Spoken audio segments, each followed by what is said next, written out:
Hello, welcome, it's great to see you. This is a different version for a Valentine's Day card, so I'm still using the Hugs and Kisses kit from Lollipop Box Club, but this is just a second design so that you've got some options to choose from. To make this, I am creating a grid heart background, so I'm punching out my hearts using this punch from Hobbycraft. You could use whatever size heart you've got indoors, whatever size punch. If you don't have a heart, maybe you could use circles or something else. Any shape will work. I'm cutting mine out of this scallop paper. This is probably my favourite paper in the kit. And then I also cut some out of the vintagey postcard looking paper. Then I'm cutting more out of vellum. And to create the little layered hearts, I'm using my tiny attacher. So if you've got a sewing machine, I think these would look fantastic stitched together. But I want to have an option for those of us who don't have a sewing machine. So I'm just taking one of the pattern paper hearts, layering a vellum one on top, adding a staple, and then I will go back and fold the vellum pieces together to create more of a 3D look. I do show you how I create one of these start to finish later on, so you can see what I mean by folding the sides up. But I use 16 hearts in total on my card. This card I think is 4x4 inches, I'm not 100% sure, but it does pop up at the beginning.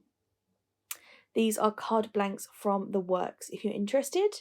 And then I am going ahead and inking the edges using this Tim Holtz, I think it's worn lipstick, if I remember correctly, but it's one of his distress inks. And I'm just putting that all the way around the edge of the scalloped pieces and the straight edge as well. This is what gave me the idea to ink the edges of the previous card. So I do go back and do that after I'm finished filming. I really think this ties the whole card together. I like how it looks to have the colour on the edges and the colour on the inside as well. I'm using hot glue to attach these. So here you are, I'm showing you how I fold up the vellum to create the sort of 3D looking hearts. I think I'm going to show you one start to finish, yes. So I've got one patterned piece of paper and one vellum heart. Pop the vellum heart on top of the pattern paper, staple in the centre, and then fold the two sides of the vellum up together to create the 3D heart.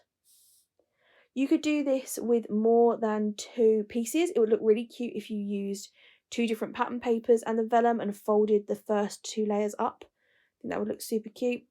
Using hot glue to stick these down, just making a little V on the card and then adding the heart on top. I am doing a 4x4 grid. Depending on how big your hearts or whatever shape you've punched out is, you might want to do more or less. That's entirely up to you. Then I decide that I want a sentiment or something on here. So this is your background. You can do whatever you want with this. I think one of the title words that come in the kit would look amazing on this. But I go for these silver glitter thickers that have been in my stash for ages. So these I think are old Maggie Holmes ones. The other thing I should mention is that the vintagey looking hearts I've actually pulled off and I've used the scalloped paper, this one here, for all of my hearts. These are the thickers that I've used and they're on pink foam, which I think adds a really nice touch to this card. I use the words snuggle up. These are on foam pads so that it doesn't mess too much with my 3D heart look. And I've also added some of the little silver hearts nestled in the layers there and some little heart sprinkly pieces. If you do recreate this, I'd love to see it, so make sure to tag me and like and subscribe the video if you have enjoyed it. Thanks so much for hanging out with me, and I will craft again with you soon. Bye!